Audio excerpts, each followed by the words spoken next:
एक दिन हुजूर गुजर रहे थे। असल इस तरह था कि ये नबी पाक का उजरा था।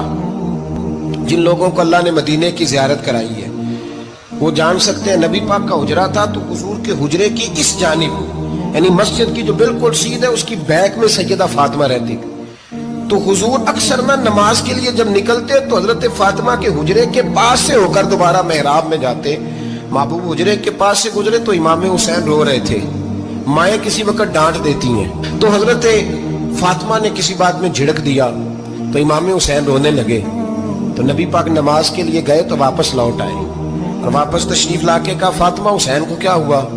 अर्ज की, या रसूलल्लाह तंग कर रहे थे, मैंने डांट दिया है। क्या खूबसूरत जुमले हैं हदीस पाक में। सरकार ने फरमाया, फातिमा इसको हुसैन को ना रोने न दिया कर, ये जब रोता है ना तो मेरे दिल को तकलीफ होती है। तो बीबी साहब कहती हैं ये हुक्म आया नबी पाक का।